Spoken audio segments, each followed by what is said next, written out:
Yeah. Okay, so thank you for having me. It's really nice to speak with information design students for a while instead of lawyers or law students. So I feel like I'm coming home back to my tribe in a way. I just want to make a disclaimer before I start. So none of what I will tell you today will help you to win any design award, but it's important work that delivers value to a big fat niche of people, and someone needs to do it. But from a design perspective, what you're gonna see today, I don't think it's particularly new to any of you. But I hope I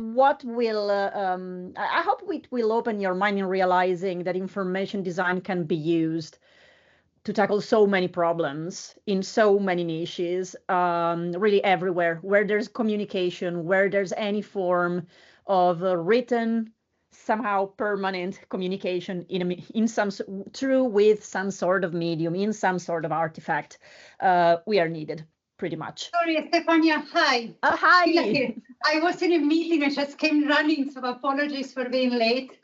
Okay, no problem. No problem. Thank you so much for joining today. Thank you guys for coming. Apologies. Nothing, just wanted to say hi. Okay. And I'm here now. Nice to see you. So as I mentioned, my background is in visual communication and information design, but about 15 years ago, my life took an interesting bend.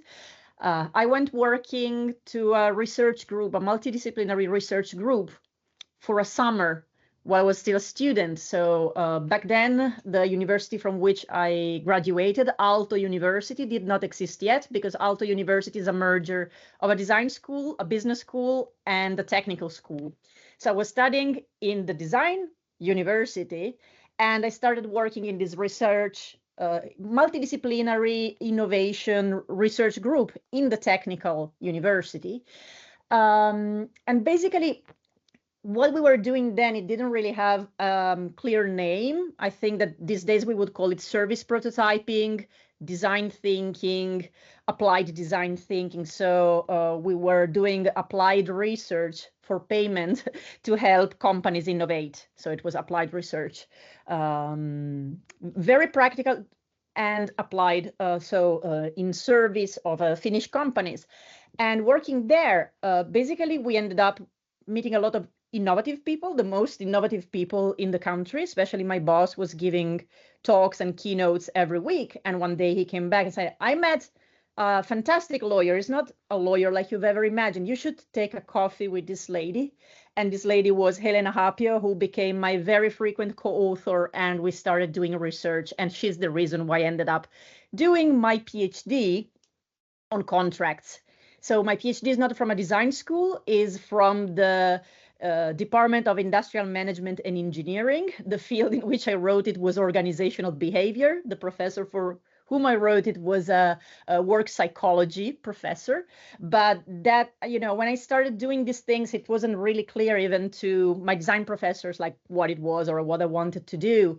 And these professors are like, well, in a few years I'm retiring, and I see how what you want to do as a practical utility. And I know that many of my colleagues in whatever field they are wouldn't touch you or your research with a 6-foot pole, because you want to do practical stuff and multidisciplinary.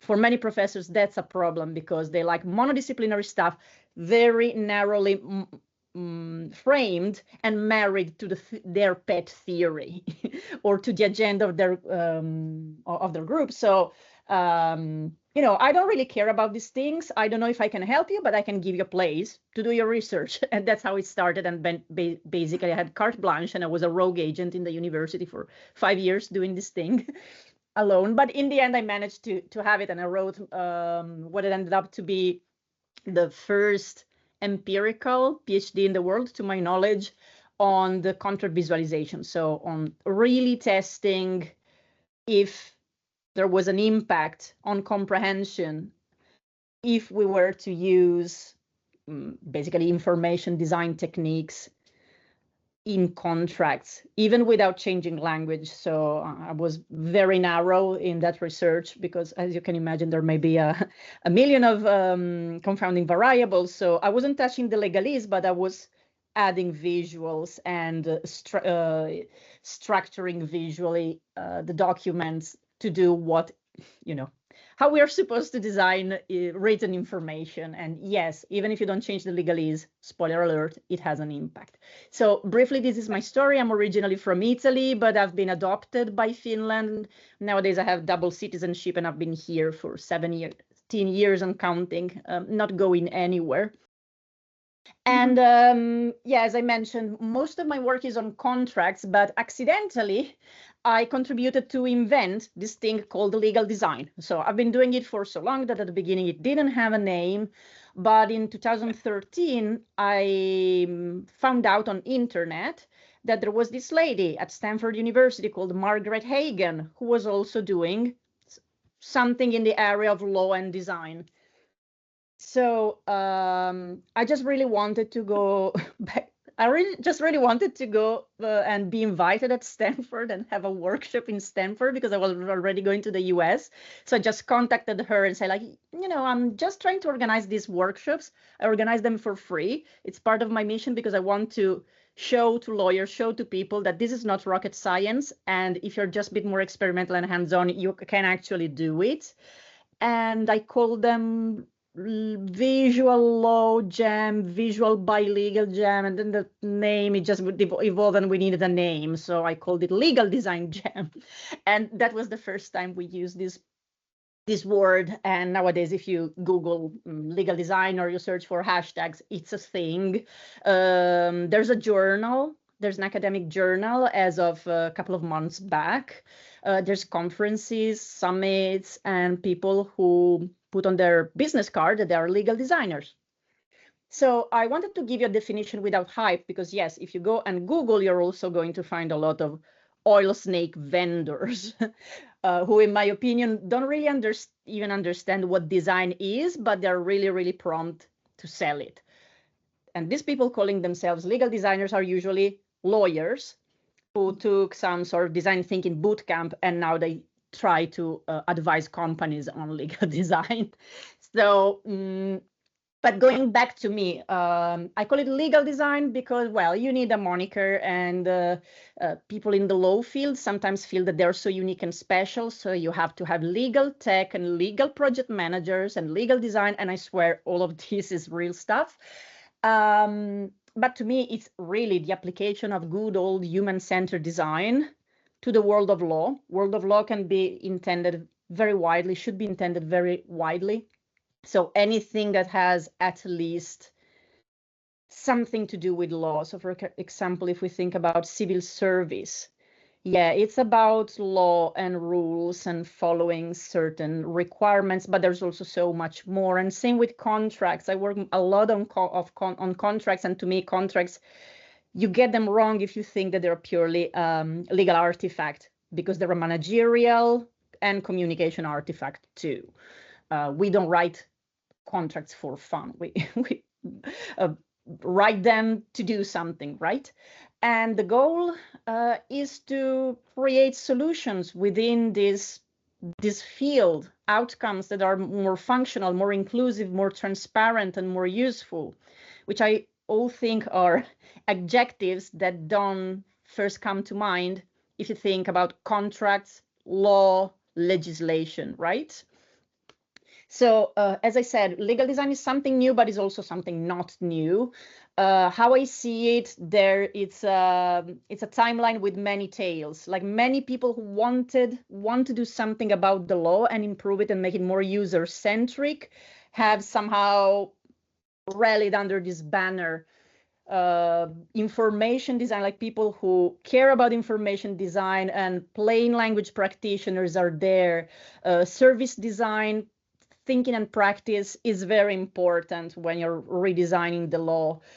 Design thinking plays a role, because even for our colleagues who are not professionally trained designers, it gives them the right mindset. But there's also been a push from techies and tinkerers, so people doing civic tech and design, legal hackers, people working in legal informatics, legal tech, and of course, people also from the law.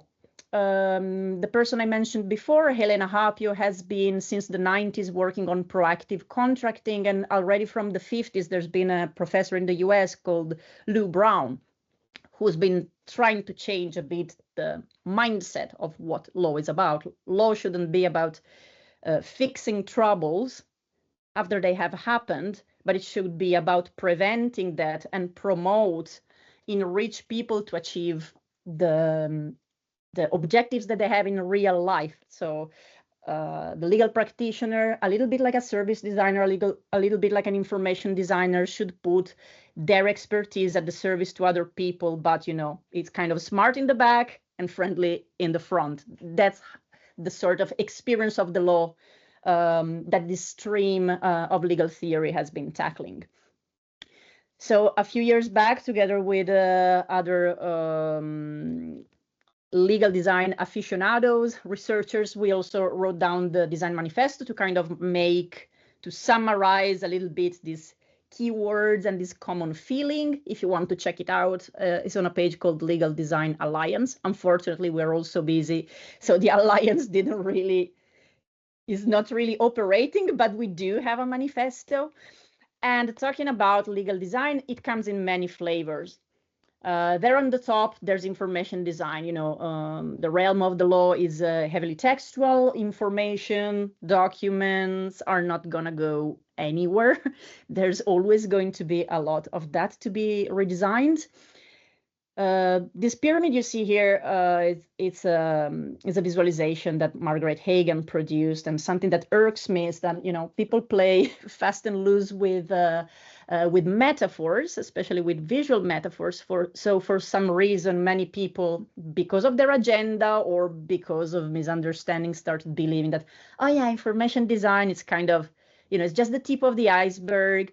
It's the low-hanging fruit, so it's not that important. It's easy, like these sort of misconceptions that make my blood boil, because I look around and I don't see things well designed. Like we can settle on that and say, like, okay, documents are not that important. Access to justice, I agree, is much more important.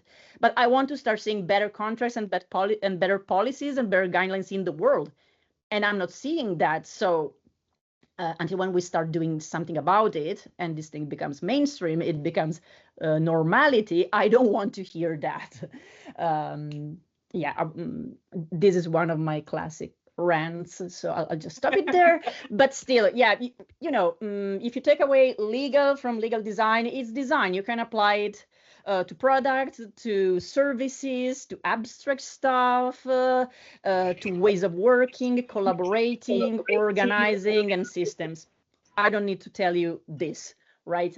We know that design is actually a methodology that can be applied to very abstract, very intractable, complex things. But of course, when we're talking with lawyers and sometimes you say legal design, they think like, so are you making comic contracts? And that's the first thing that comes in their mind for some reason. And yes, by the way, legal design can produce comic contracts, but there is a time and a user group for that. Try to Google if you're interested in seeing comic contracts, South Africa comic contract, and you're going to see these fantastic employment contracts that have been created for people, for fruit pickers in South Africa, who are people with very low literacy levels and who may not speak English, because there's 12 official languages in South Africa, and that has been a fantastic, very user-centered, very on-the-nose application, but for that context. Of course, if I would have to write a master service agreement of 100 pages, I wouldn't probably use comics. But yeah, of course, today we're going to talk about legal information design. I always put it in brackets to me, because for us it's just another context in which we can apply our skills. It should be in the nature, in the professional profile of an information design, to be able to interface themselves with domain experts of domains that can be anything, really, and use our methods, our talents, our skill set to learn about that world and translate it and make the message arrive to where it is supposed to go. In these years, I learned like the most unimaginable things. For example, I became like based because I had to know the world of my clients. So I learned a lot of how the business model of IT infrastructure as a server works, for example, accidentally, or how, let's say, or how certain laws in the UK work. So you end up learning a lot of weird things on the way. But I think that information designers tend to be curious people, so it's not necessarily a minus. But why do we need this? We need this because the communication, the communication paradigm of how we communicate legal information is broken. This installation is basically the terms of service of some of the biggest social media printed out to show materially how freaking long they are and how these are not designed to be read. And you can be fully excused as a consumer for thinking that legal documents like contracts, policies, are written the way they are on purpose to bamboozle you, to trick you, to exercise power over you. Your experience with these companies that they are using these contracts to cover their backs and nothing else. Microsoft terms of use are almost as long as the Macbeth. These are other comparisons just to see, like, so actually not reading terms and conditions and privacy policies is the only rational choice we have, because we can't spend our lives reading that. So that's when I said that the paradigm is fundamentally wrong. You can't push the onus on the reader. It's the disclosure mechanism that is fundamentally wrong. They're clearly not designed to be read. And okay, we can improve how disclosure online can be designed, but even if we would write them all in plain language and shorten them, I would still think that the paradigm is broken. But at least if we are not ready for more radical remedies, that's where we should start. Same thing, these are the terms and conditions of a parking in a Australian mall. This is also totally not designed to be read. It has some sort of function, but use is not one of them. Being read is not one of them. It's compliance, but it's compliance made on paper. It's compliance made on paper to say, like, we check the boxes. No one is ever going to read it. No one is going to use this document to do the right thing. So when we see these things that are public or citizen facing, as I said, we may think that, no, actually, that is the purpose. They're not broken. The bug is not a bug, is a feature. But you start realizing that bad design and lack of clarity are very often not intentional. They're a bad case of design illiteracy when you look at scenarios where it's in nobody's interest to be unclear and inefficient. For example, business-to-business contracts. These are the reason why people in-house departments are hiring my team, or procurement leaders or sales leaders are saying, hey, we can't use our contracts to buy or sell stuff. Can you help us? Sales team don't understand the contract, so they go back even for the most stupid business contract all the time to the legal department and clog it. They don't understand it, so they're not confident in negotiating it. When consumer contracts, for example, are complicated, that has an immediate cost, because usually people pick up the phone and call the customer center. Like, I don't understand my insurance policy. Can I do this? Am I covered if I do that? And that's a huge, huge, huge cost for customer-facing, public-facing organization. Business to business, again, if you don't have the best reputation and your clients feel that you're not easy to do business with, they're gonna choose someone else. Same thing with suppliers. In some businesses, you want to attract the best supplier because you need reliability. You need the so-called like critical suppliers. For example, if you're working in water provisions and one of your contractors need to test that the water is drinkable. You want the good guys to do that. Otherwise, it's going to be a catastrophe. But if you're perceived as difficult to do business with and you hit your suppliers with 100 pages contracts, are not going to want to do business with you. This is a classic. Negotiations are slow and expensive because, of course, the math is how many hours you take by the pay grade of the people involved, plus all the back and forth you do. And sometimes negotiation for some deals, they can go on 1 year, 18 months. If it's something complex like, outsourcing of a paper mill, that's something I worked on. 18 months negotiation is the norm. Once you sign up to a business-to-business contract, the implementation teams then have to understand, okay, what was promised? What do we need to do? And there's a knowledge gap there because when the project manager takes over, it needs to tell to their folks, like, okay, we need to do that. They need to translate contracts that, what does it really mean?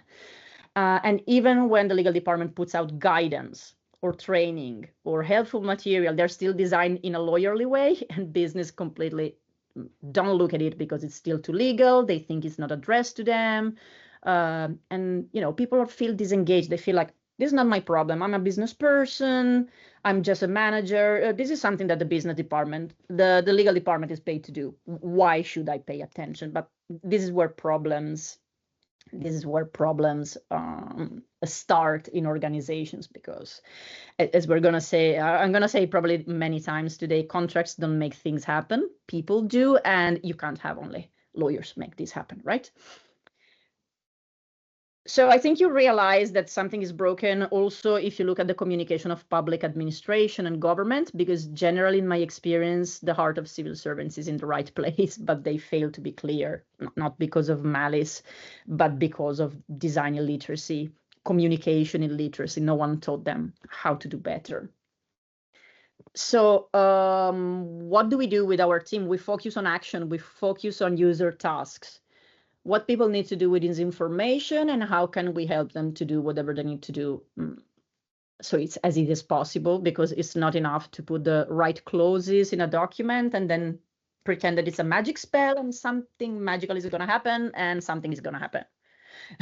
People still need to do something. So we need to understand their mental model, their priorities. Where do we expect to find the information, timing, when should we communicate the right detail at the right time, and so on. As I said before, contracts don't make things happen, people do. So if we go back to the example of business-to-business contract, which is very familiar to me, what are these user tasks? First of all, there's different user groups. There's internal users, so the people within the company that may put out this contract, and the counterparty, so let's say the buyer or the seller. So there's already these two user groups. And within these user groups, usually there's communities of practices. There's the lawyers, the technical people, the finance people, the administrators, and so on. And different people need to do different things with this agreement or agreement template. So usually you have things with blanks, and then you tweak them to, tailor them to the case of what you want to buy, want to sell. Our first user group are the people who use the agreement template that need to put it together. So they need to choose, for example, the right options to tick or to put in, and options to delete or options to bring in. And if the template is messy, they're going to make a mess. Sometimes even choosing or finding the right template, it can be a problem. Sometimes it's on the intranet somewhere and people don't even choose the right one. Then comes the negotiations. So to negotiate the agreement, it needs to be understandable in its form, and it needs to be acceptable and fair and equitable in its content. Otherwise, it gets longer and longer and longer. When you review the content as a lawyer, many salespeople really love to have these contracts on the two columns, because they say it's shorter that way. But for example, lawyers who have to review it and redline and say that, that everything is okay, they hate it, because it's impossible to redline something that is on two columns. It gets very, very, very messy if you do that in Word with all the tracking and the bubbles coming out. It's hell. So the first thing they do is to unpack it on two. And then, yeah, after you sign it, you have to find information to apply the rules, monitor if everything is okay, evaluate if a rule applies to you or not, and knowing how to react correctly to, react to situations. So there's many people distributed in time, in place, in space who need to use this stuff. So what I wanted to show you a bit today is perhaps a few very high-level principles of what, if I would really have to distill, like what are the things we have to do without doing user research, but what are, let's say, what is the things that we should already know in advance, even without doing user research, about users of and readers of legal information and how we can help them. So it's a little bit, and we're going to talk about design patterns at the end. That's a passion, that's a pet peeve of mine. But so also my explanation now, it's patterned because there are recurrent problems and there can be a recurrent approach to that. So the first thing to keep in mind is that user experience is not episodic. So it's not just right here, right now, when I have a document or a product or an app in my hands, but it's cumulative over time. Every time I have encountered the same typology of artifact that contributes to my preconceptions. And with legal information, usually people have been burned in the past. Our cumulative user experience of legal information or legal services is usually pretty negative. People are really not trusting it. So you need to flip the script very, very quickly in a few milliseconds if you want to win back users' trust and even have a chance to communicate at them. That's why, for example, writing all documents in plain language is not enough, because it's going to be very clear, but it's still going to look like all those other legal documents, and people are going to disconnect their brain even before they start reading a single line. So from the get-go, you want to say like, hey, this is different. This is a legal document like you've never seen before. So you have to have a strong start. Here on the left, there's a privacy notice we designed last year for Bupa UK, which is insurer in the UK.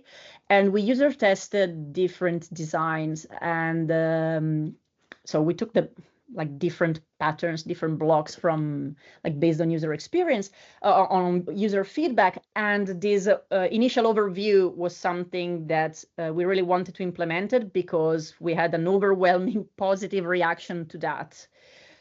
People really wanted to see at a glance, what is this about? It really wanted it. So, for example, when their design team, of course, because as a design team, you try to also make your life easier. So like, can't we just have a list of links? And then we go back to the users. They're like, no, that's not the same. No, we don't want that. That's awful. We want the nice icons. We want to see everything at a fingertip. So we had to convince their designers that, yeah, you need this new module in your design system because no, putting normal links, textual links, yeah, functionally is the same, but no, it's not the same. It's not working. Or, this is an employment contract template I drew for a startup. Once again, you start strong, you give all the key points in advance in a very conversational way. This is who you are, this is us, this is what you're gonna do, when, how, and so on. And then there's the nudge. Okay, don't stop here. Of course, we can't encapsulate all the deal in one page. You're gonna see all the details. Make sure you read them well before signing. So although is asynchronous, unidirectional artifact, you try to create a dialogue. That dialogue exists, at least in that conversation exists in the mind of the user. Once again, talking about good starts, give an overview and then drill down to details. So this is dear old Schneider principle. So Schneiderman principles. Yeah, probably there's not going to be the filtering, there's not going to be the interactivity on that, but it's like when you go to a new supermarket and you search for the eggs. In every shop, the eggs are going to be in a different place.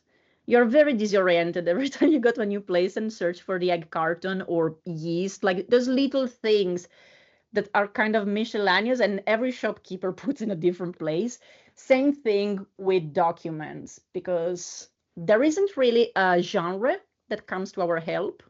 There isn't a strong genre in that, apart from, oh yeah, it's a wall of text and it's horrible and I don't want to read it. So we don't have baked in mental models on where to find stuff.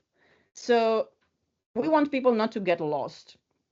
And if we try to immediately douse them like in the face, like with a hose pipe with details, we're going to lose them. So once again, in legal communication, it's very important not to scare the reader away, because the reader is waiting for any excuse to bail, right?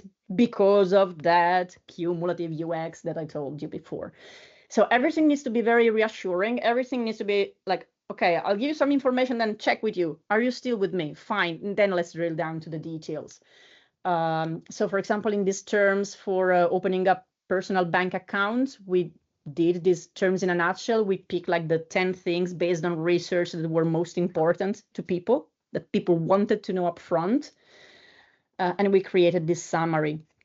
And in the mobile version, we even use design friction. So you have to click on those summaries, at least 4 of them, before being able to say, I agree. And the degree of design friction is something that we tested because, well, I'm a bit exacting person. So like, no, they should read all 9. And so like, okay, but people were getting really, there was too much friction to force them to read all 9. So we figured out, okay, how much can we get away with? And I think it was 4 or 5. But at least the 4 points you have to read it, and you see like that it goes like boop, boop, boop, boop, like loading bar, and then you can actually say that you agree. But you have to click on something. You can't click blindly on that. So that's something that usually, it turns the concept around its head. Usually when you're buying a service, they just want you to click I buy and get your money as fast as possible. So probably, people who are looking after the funnel and conversion got a heart attack when they saw what we were proposing. But I think that you have legally special. Some of the rules we learned don't really work. Sometimes you have to create friction if your heart as a practitioner, as a designer, as a decision maker is in the right place. Sometimes you have to take decisions and look out for people that can't look out for their own. Or here on the left, this is a privacy policy that I designed a few years back when GDPR legislation was about to be launched in Europe. That's our data protection legislation. And this startup said like, okay, we have to review our privacy notice, but we don't just want to check the boxes. There's the requirement to communicate transparently what you're doing with data. So we want we want a privacy notice that people actually read. So I came up with this short form. So it's a summary basically, but it's also full of nudges to make you go and read the full policy. Then the full policy is also read nicely, but it's like, okay, if we try to cater to, people with different information appetite, let's pick the lazy reader. They're never going to read maybe the long one, but can we make them read at least a couple of pieces of information? And then if we try to make it a bit more as a dialogue, so what types of data we collect, tell me why, and that tell me why sends you to the full policy, or how we use our data, how exactly, third parties who process the data, what do they do? We use cookies, how can I choose, what can I do? And then big document, read the full policy, no legalese, we promise. So this is very conversational. This sounds very different from typical legal communication. It feels so much more similar to how we would expect normal UX copywriting or microcopy on a modern site to be. But that's the secret. If you're bringing legal in a digital service, it needs the DNA needs to match. It needs to feel like a digital service. Otherwise, it's always going to be a weird beast out of nowhere, sort of all parts, out of time and space in that context. Right, number 3, people don't read if they don't feel it's for them. if they feel that it's not relevant, they're going to switch off. They're not going to read. And this is something that actually we know already from the 90s or early 2000s. There's been some studies on how few milliseconds it takes for the brain when you arrive on a web page to decide if you're going to stay or you're going to close. It takes few milliseconds, and that's all based on a global impression of relevance. That's very quick. So, for example, for this client is a media group, is a newspaper publisher here in Finland. And the legal department were saying, well, we have these standards on subsidiary governance. So to make it very simple, who needs to sign what? For example, if you want to buy, if you want to make a deal in the subsidiaries of the group. And our managers don't read it. They know that it's important, but they don't read this guidance because it feels too legal. So we said, like, okay, it may look a little bit tacky, but why don't we create an artwork that feels like something that the managers would read? What do the managers read? They read PowerPoint.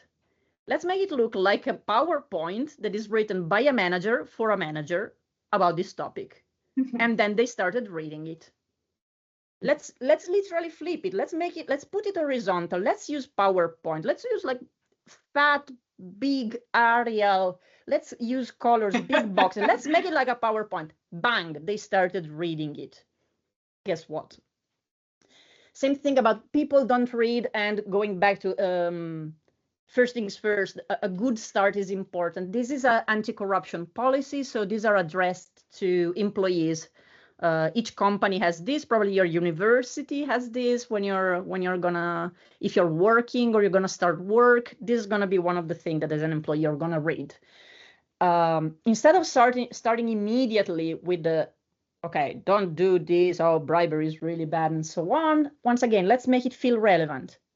If we would have to summarize what this document is about, is corruption and bribes in all forms are strictly prohibited. We could make it even shorter and more informal. Probably the client didn't want that, but yeah, this is where we are.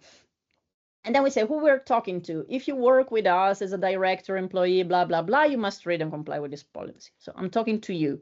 Are you one of these? Yes, so read. First call to action, speak up. We want you to whistleblow. If you notice something amiss, tell us. Reassurance. Snitches don't get stitches. Your report is, if it's in good faith, you will not suffer repercussions. Call to action number 2, and reassurance number 2. If you're in doubt, if this is proper, if this is how you want to act, contact the legal department or the compliance team. And then the usual note. Okay, now let's get started. And this document was like 4,000 pages long. 4,000 words long, and we cut it down to 845 because their general counsel said, like, no one is reading it. I want you to be extremely radical. Because, I mean, he understood that, okay, people are going to remember those 4 to 7 things. They're not going to remember a million of things, but the important things they need to remember. So that's what we did. It's very nice when you find clients that actually want to go radical and they ask you to be radical. Sometimes they're always a bit like, no, maybe can we do it? Oh, no, I don't want you to do it. But sometimes you find people with the right mindset. Okay, next. Busy people don't read. Well, because we are in an information society and we are always overwhelmed, right? So we are learning to skim read. And actually, it's not a bad thing. The best reader, the most skillful readers are strategic readers. So it are people who know how to move around the text and interrogate the text. So if we want to support strategic reading, because that's a very useful strategy, survival strategy in an information society, we want to make it easy to search and find information at a glance. So when you have like the 2 columns in font size, 7, very dense, no headings, or like little insects, black and white, there's no hierarchy. People are not going to be able to, they're going to still try to skim read, but it's not optimal. So how do we optimize for that? We create layouts that are skimmable, that are in which the logic of the text, because of course, in all of this, it's not just the surface. What I mostly do in these projects is information architecture. So reading through these very dense documents, doing almost like qualitative analysis, like, okay, here we are talking about payment, here we're talking about this, here we're talking about that. Oh, I already found that theme in 3 other places, so maybe they should be all together. Oh, this thing is repeated, so we should say it only once. So that's the bulk of my work. And once I have gone Marie Kondo on the contract, then I give it a nice, no, well, no, it's not true. I give a nice layout immediately because otherwise I can't read it. And I noticed that if I try to work on the crappy draft that they give me, I miss out things. So first I make it legible, but in a very self-serving way.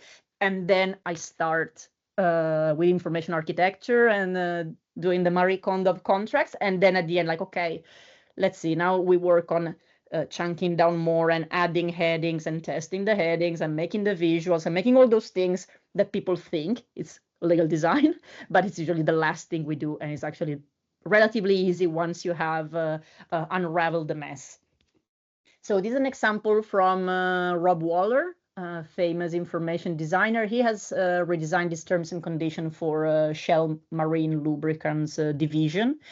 And this is, if you want to show an archetype of what a skimmable layout is, you show this because, well, when you're designing in Word, and unfortunately, yes, I have a confession, I'm doing most of my work in Word because my clients need the documents in Word because they're going to be negotiated and edited.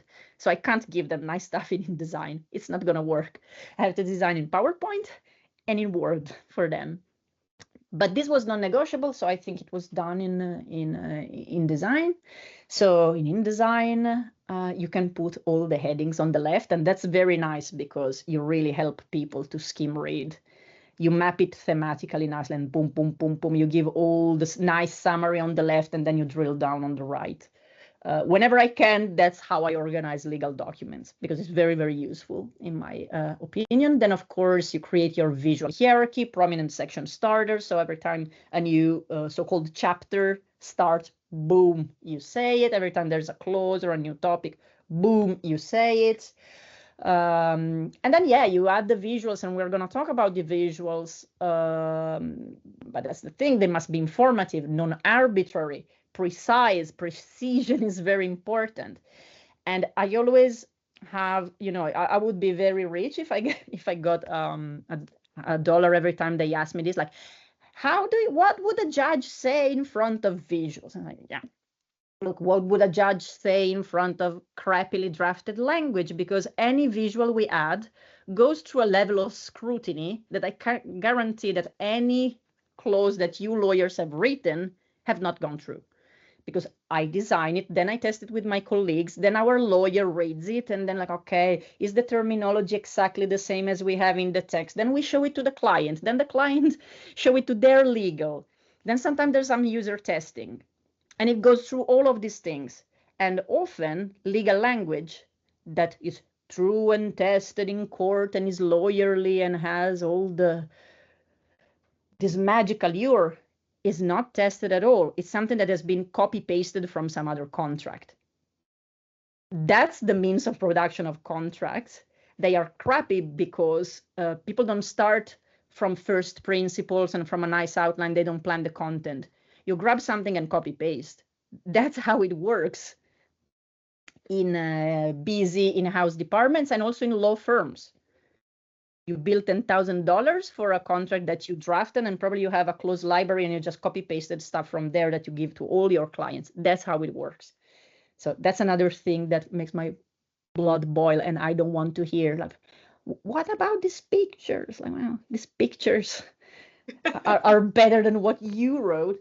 And then, of course, I get incredibly smug because as part of our work, we have to be sure that we understand. So sometimes I go back to the clients, senior lawyers, and like, this clause that is very long and messy, like, I'll give you a paraphrase. I'm going to paraphrase it for you, and you tell me if I understood correctly. And I hear it says, da, da, da, da, da. Is that correct? Oh, no, that's absolutely not what we want. does it really say that? And then they start reading, no. Oh, damn, we say that. No, we shouldn't say that. No, we have to change it. Because people become so habituated, like this wall of text. I mean, the lawyers are not in control. The lawyers are among the bamboozled. Because they're humans, their brain works exactly like mine and yours. So I get incredibly smug when I start translating things like, is this really what you want to say? And 50-50, sometimes it's not. Right, people look for storylines. It's not contracts are not fiction, but people search for storylines anyway, storylines that match their expectations. So you need to organize the information in a way that reflects, or there is some sort of mirroring to what is gonna go on for real in real life. So if I'm having, for example, these terms of service for using an app, what's gonna work on that app? I want to know how the service works, what can I do, what I cannot do, safety. When I'm billed, this was a fintech app, so there was all things about the customer balance, how can I cancel to get my money back, these sort of things, and then legal. And something nice that you can do when you're designing online, so web pages, is that you can put more filters. So this startup had the problem that you could have a personal account or a business account. So all their text was like, if you have a business account, if you have a personal account, blah, blah, blah, blah, except if you have a business. So a mess. It's like, okay, let's just create two versions. Nice filter, you click, choose your own story, right? Like D&D, choose your own story. The topics are coherently organized. There's duplication in the system, but it doesn't matter because one user is gonna go down this path or that path. That's the only thing that they care. Another thing, we know that showing people estimated reading time, if your document is short enough, it's motivating. It's gonna, okay, it's only 4 minutes. Okay, then I can bear with it. Once again, the nudge, trying to win people over. As I showed you before in the other terms in a nutshell, and it came out again in this in the user research we did for this, is that users love this sort of visual menus like that because it's a non-negotiable document. And they love the sense of control. They're going to read what they want in the order they want, in their own order of priority. So they love to have the overview and click around in the order they want. So then when they go down at level number 2 of the document, you have to make sure that it's easy to come back or to go to the next or go to the previews. So to accommodate different paths so that people don't get stuck in any way. You have to make it very, very easy to jump across level, back, forth, and so on. And once again, chunk down, informative headings, very descriptive in small digestible sections, especially if you're designing for a screen that is like this. No one wants to become a hamster, like scroll. Okay, my eyes have glazed over. You want to have it needs to work for that environment. So just putting a PDF and using this to read is not going to cut it. Having a wall of text is definitely not going to cut it. Plus, a good storyline sets a helpful way to tell the story, to set the expectation, and to interpret the whole document. So this one on the left is the original contract that the client came to us. And I said, we have a problem. There's only one client in 10 that agrees to start negotiations on this. So 9 times on 10, we have to use their models because they hate this. So, okay, let's start redesigning it. And something that we did as part of the design, like thinking like, okay, what are the objections that your clients make? So what we discovered is that basically when someone, let's say business client wants to buy an online service, the procurement department gets a lot of requests. They don't know what their business colleagues are buying. They're just in charge of the procurement, of the buying process, but they don't really know, like, okay, why are we buying this? Is it useful? What is going to happen? So we say, like, okay, you get a lot of objections. You always, in terms of a data breach, because, it's a big topic these days in IT contracts, that The client wants you to keep their personal data and confidential data safe. And if there's a data breach, they want that you indemnify them completely. So sometimes in contracts, there's this thing called limitation of liability that you agree that, okay, even whatever happens, we're going to pay you just this. But usually for data and personal data and confidential data, that thing, it's much higher. Sometimes it's unlimited and sometimes you agree to cap it, but much higher than the other. Just to understand why this thing is important. Sorry if I'm boring you. So what we did, we put a small explanation of what this service is about. This service gives you scorecards about the sustainability of suppliers. So the only data the client ever gives to EcoVadis is the email to which access it, and then a list of the suppliers they want to check. So when people read this, like, oh, okay, this is how it works. And then they go and review those indemnification, limitation of liability, and blah, blah, blah. They notice that the lawyers on the counterparty were much fairer. They were not so, like defensive.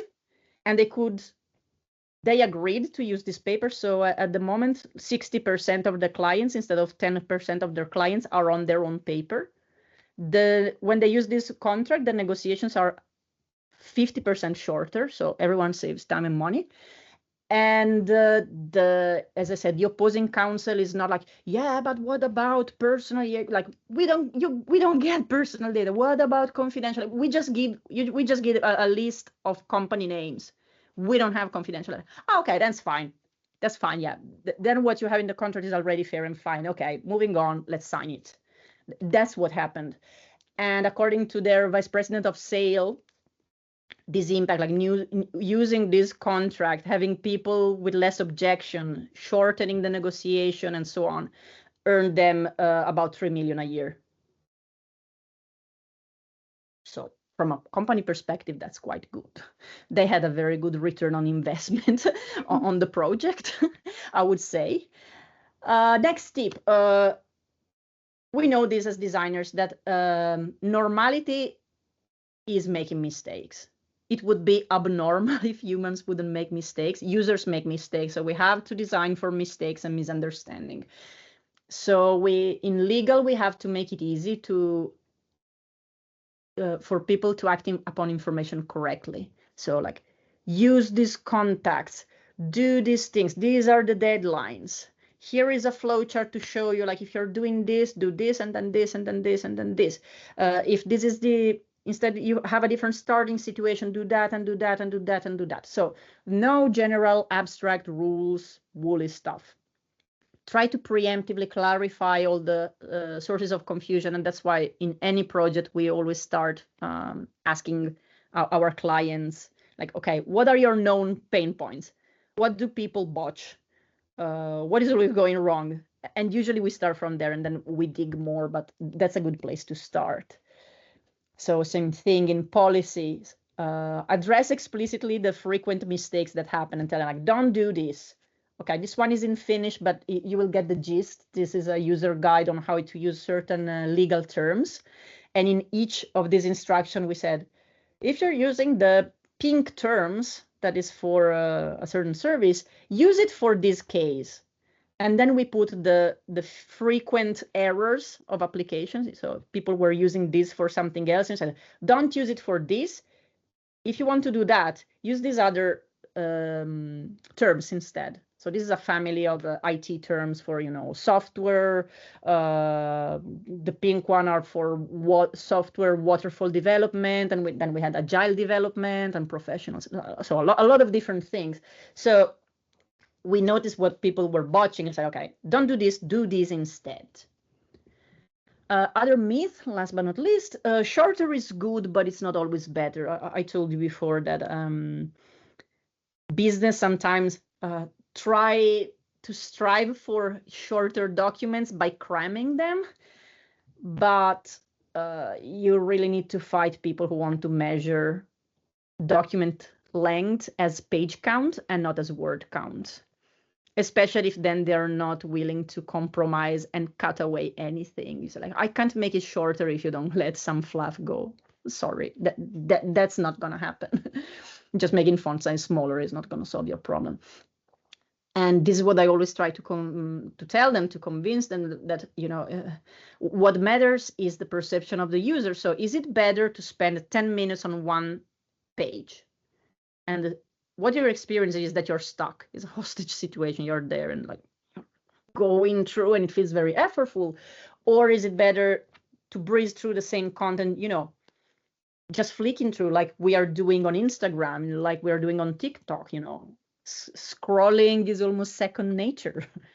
Isn't that, we are reading the same, but isn't it better to go through 5 or 6 pages in the same time rather than being on one and spending so long time on that one page? Right. So this would be the, let's say, things to know.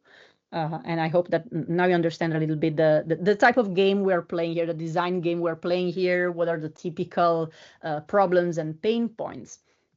And then there's something else, like, because legal design is a team sport, so you do need designers and plain language editors and researchers and lawyers and people with commercial expertise to work together.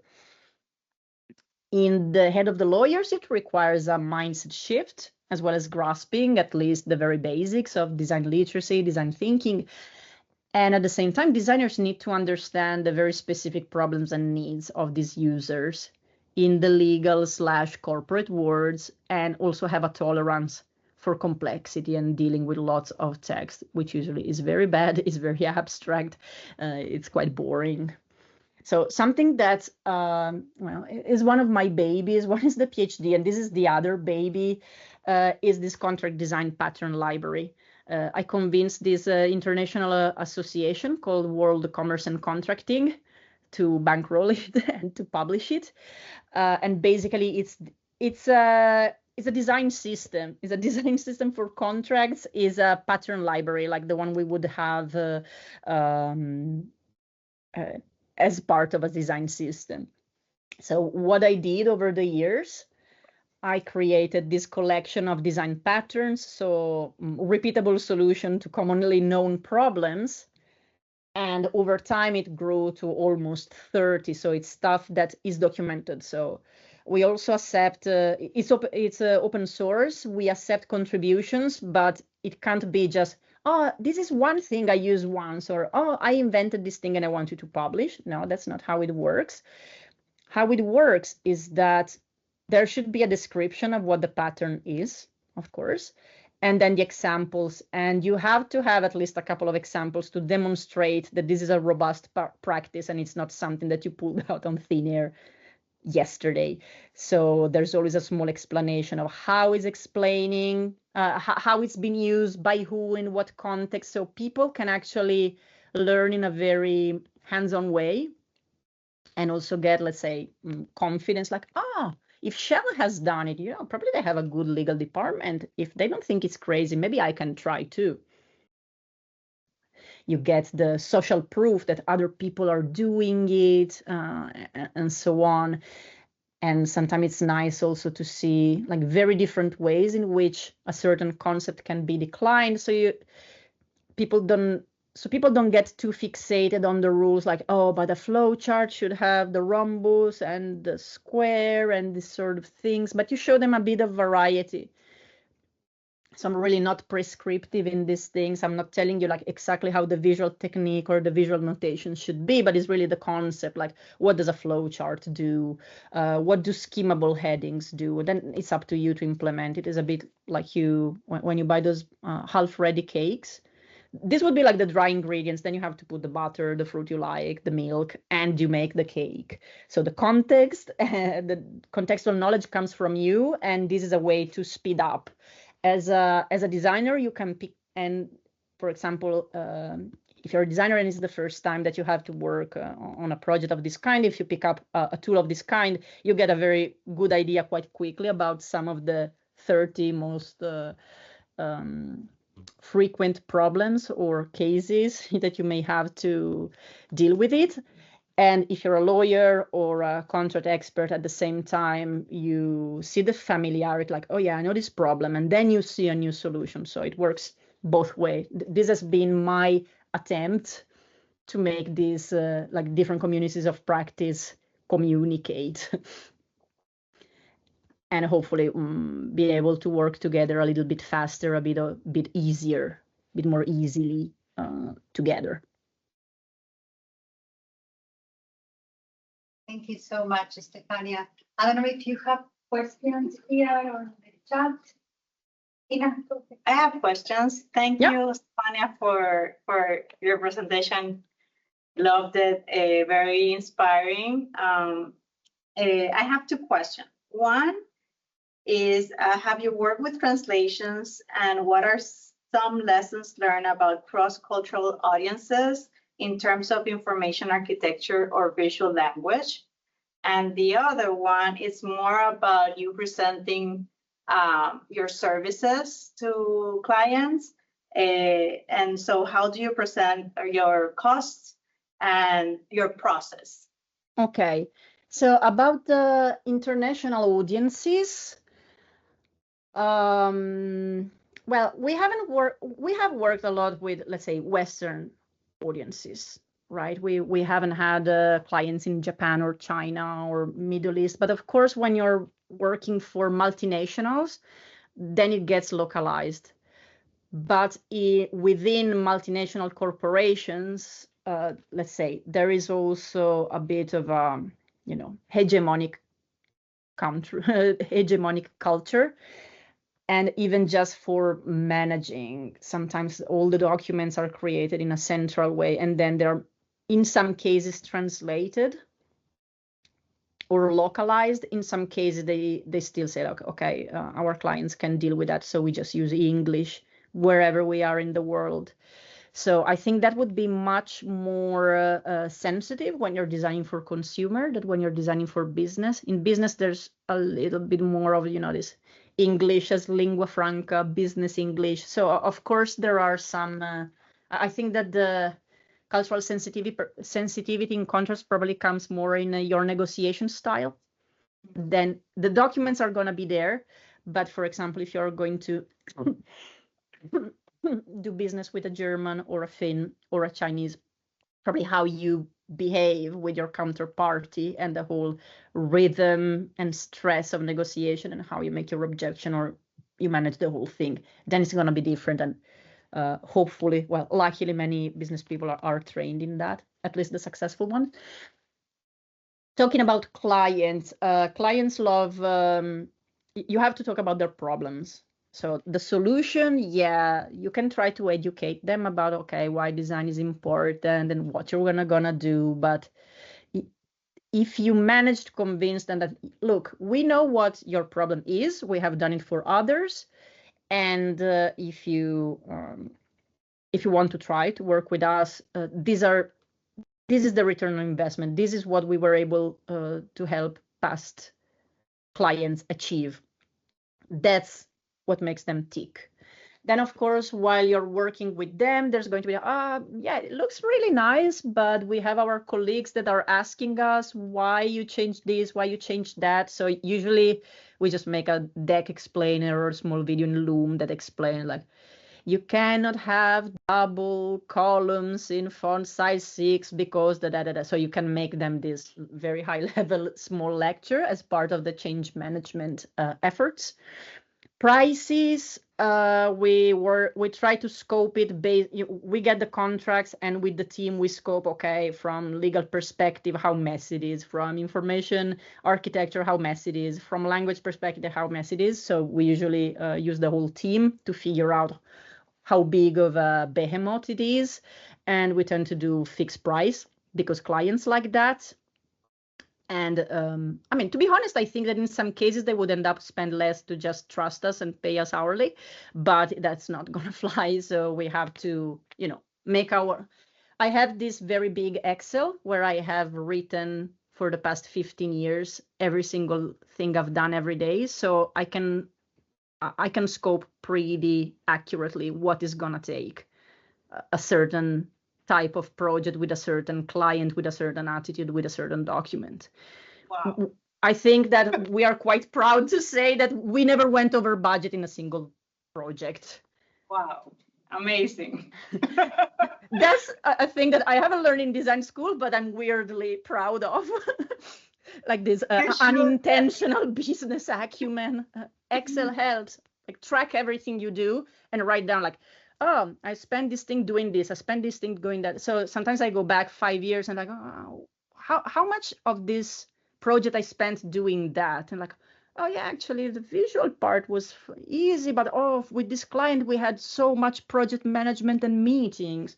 Oh, maybe then in this proposal we have to put a lot of meetings because it's another multinational.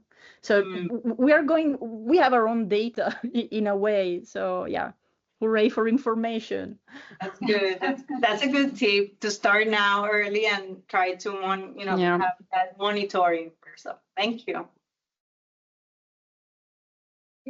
Thank you, Stefania. So my question is about like working with clients. What is the balance for you between feeling like, clients have asked you clients are coming to you, like begging you to do this work versus you're kind of going to people being like, you need to do this? I've been in a very privileged position. I've never cold sell. My research, since I've been one of the first movers in this, for good or worse, I mean, for bad because I had to carve my own path, but for good, if someone is going to start Googling these things, are going to find a lot of papers of what I've written. And usually, I never went to a client trying to like completely cold saying like, hey, this is an interesting organization, we could do this and that. Usually there's always, an introduction or a request. Okay, lately I've been trying to be more disciplined with my LinkedIn presence. So I'm not trying to sell, but I'm trying to show my expertise. So I educate people and I write about how I work, my concepts, how I see things. So hopefully people who are warm or ready to buy or feel that intriguing, even if they feel okay, this is new, but wow, this could be a different way, then they come to me. Mm-hmm. Maybe, but maybe this year we participated to a bid, but it's such a big work for a micro enterprise to participate to tenders and bids that you don't really want to do it. Right. You don't want to do it often, to be honest.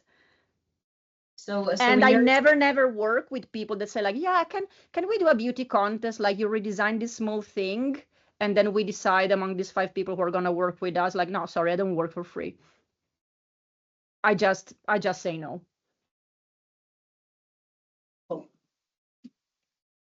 So by the time you're working with clients, basically you find that they're like ready for the transformation.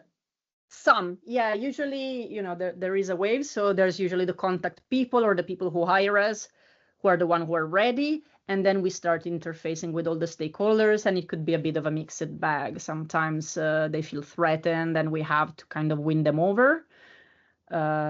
Otherwise, it has happened that some people that were supposed to be in the core team liaising with us had to be kicked out from that team and substituted because we said, we can't work. We can't work. We changed 3 words and they come back cramming back 10. Like we start from legalese and we reduce it and then they come back and put in stuff that wasn't even there to start with. So, what is gonna be? We can stop here, or if you want us to do the work, you have to put some colleagues that are a little bit less defensive. You can always choose, not to launch this thing, not to use it publicly, but at least let us do our work and create a prototype that then you can evaluate. But please let us show what we can do. Otherwise, you'll never be able to evaluate. Maybe because I've been living in Finland so long and Finnish people are really straight. We don't have much social graces. I tend to bully the client. Like clients is always wrong unless they don't know what they're talking about. Sorry, but sometimes I know I may sound very arrogant, and I have this copy of the PhD here, and usually I lift it up and say, like, look, I have it here as a prop. I spent 5 years of my life doing this, and I start educating them. And after 5 minutes of a tirade, usually they're much more mollified and say, yes, let's do what you want, Stefan. But yeah. Yeah, I have it here, and I do this trick. I do it at least 3-4 times a year. Yeah. Wow. Can we each get a copy as well?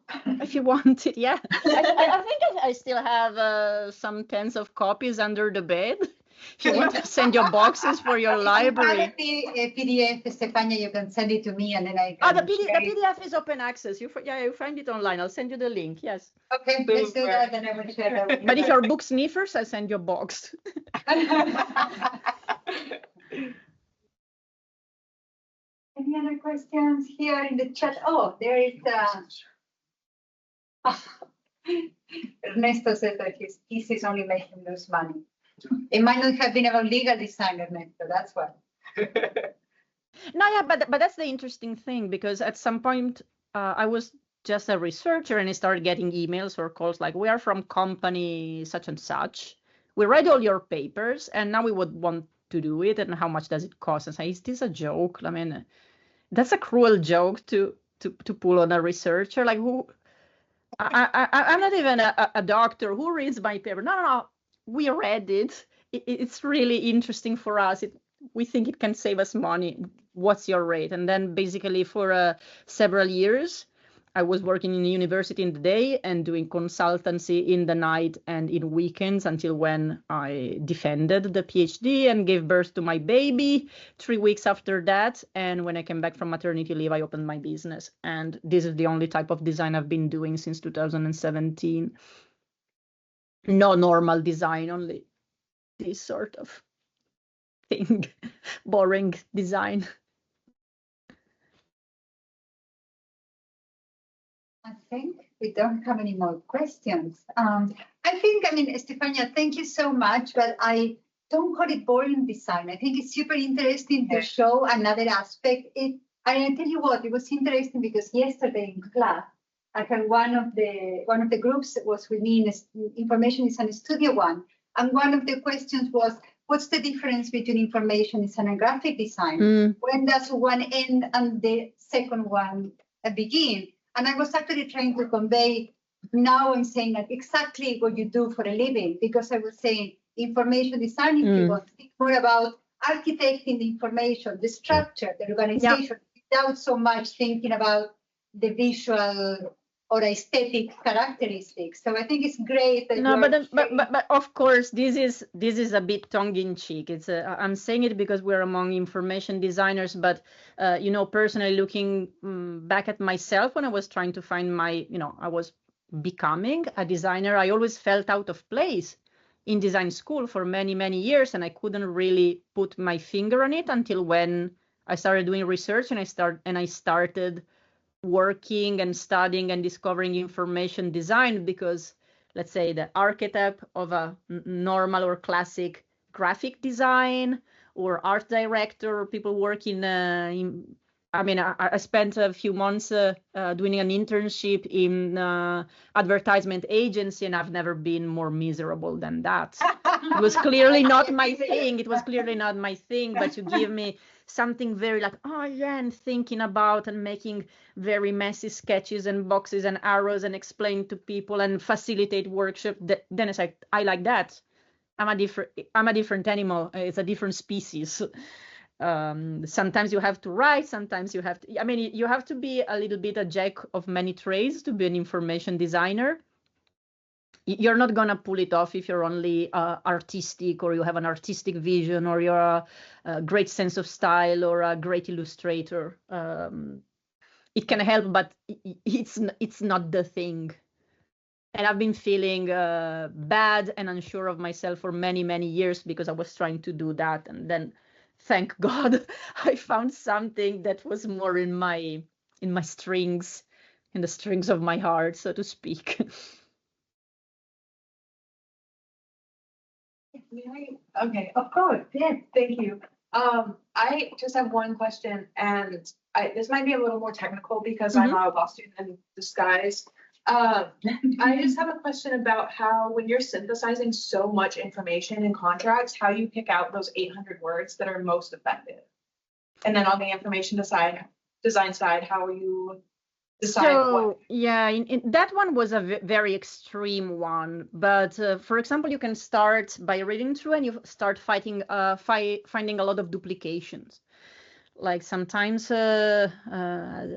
lawyers write in a safety blanket mode. So they try, if they feel that something is important, they're especially in policy, they're going to tell you the same thing in 3 different ways, in 3 different places. And sometimes you can just say it once and you start taking away that. A problem of that policy is that although it was an international group, they were having that limited but not excluded to references to legislations from around the world. And we agreed with their general counsel, like, well, it's limited but not excluded to. Why are we talking about California legislation and GDPR or this thing, but not about the others if you're present in 26 countries? So we said, okay, let's just encapsulate, let's take away all of those things that make the text really, and let's work together at a more general definition that catches it all. So we work with them then to find the concepts, and then maybe they write us, we say like, okay, this is not appropriate, give us a first draft, and they give us the right content and say, okay, then now it's not the right form, but we do it for you and we polish it. And, you know, then a lot of things like in legal writing, there's a lot of nominalizations. So verbs that pretend to be, no, nouns that pretend to be verbs, like supplier shall perform the installation of such and such and such. That installation is a verb. You just say supplier will install. So you always can save a couple of words when you find this. Will submit a notification. Will notify, will perform an installation, will install. You know, it is just part of this pompous, overwrought style. And you can reduce it. Same thing with passive verbs, same thing in using, you know, more concise words or more modern words. Then there's something that they put a lot in contracts, especially American ones, that are called recitals, that at the beginning, in consideration of the da-da-da-da-da, and considering the da-da-da-da, whereas it is agreed that. That's the first thing that I take my pen and like, we don't need any of this. There you go, 500 words saved immediately. It's very rare. In commercial contracts, you don't need that. Yeah. Thank you so much. Oh, no. Yeah. Do you use any help from artificial intelligence in work, especially for the text tool? It seems to be effective. I have tried artificial intelligence, but it has fallen short because I'm trying to give it like the boring stuff.